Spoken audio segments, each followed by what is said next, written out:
আপনারা দুইজন দেখা যায় দুই কালার। আপনি লাল, আপনি কোন কোন এলাকার সমর্থক? আমি বরিশাল। আচ্ছা আচ্ছা আচ্ছা। আর আপনি? চট্টগ্রাম। আপনি মনে করেন কোন দল জিতবে? চট্টগ্রাম জিতবে। আপনি কি মনে করেন? 100% শিওর বরিশাল। আচ্ছা আচ্ছা, ঠিক আছে। দুইজন সমর্থককে আমরা পাইলাম। এই কয়েকদিন যাবৎ আমরা দেখতেছি মিরপুর স্টেডিয়াম এলাকায় বিশাল জনসমাগম এবং ব্যাপক উত্তেজনা বিরাজ করছে। আজকে এরকমই দুইজন সমর্থক আমরা পাইলাম। বাংলাদেশের মানুষ আসলে খুবই মানে চঞ্চল, আবেগী। তারা এক এক সময় খেলা পাগল। বিশেষ করে এই ক্রিকেটের একটা উর্বর জায়গা হইল বাংলাদেশ, ঠিক না?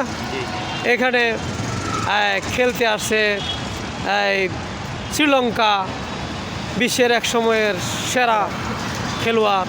তারপরে আসছে পাকিস্তান, ভারত।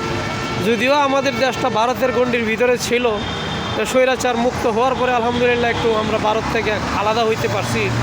তারপরেও এই ভারতের গণ্ডির ভিতর থাকার পরেও ভারতকে এখানে হোয়াইট ওয়াশ করা হয়েছে ইনশাআল্লাহ। কথা ঠিক কিনা? হ্যাঁ, বাংলাদেশও ইনশাল্লাহ কম না। বিশ্বের অলরাউন্ডার ছিল, তা আরও নতুন অলরাউন্ডার আসবে, কি ঠিক না? আচ্ছা, ঠিক আছে, ভালো থাকবেন সবাই। হ্যাঁ, আচ্ছা, আপনি কোন দল সমর্থন করেন? আমি ভাই বর্তমানে করি না।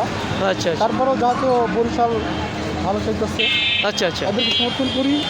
আচ্ছা, আর আশা করি বরিশাল জিতবে। আচ্ছা, ঠিক আছে, আচ্ছা, ঠিক আছে, ওকে। আচ্ছা আচ্ছা, ছেড়ে দেবে নাকি? এই ছেড়ে দেবো।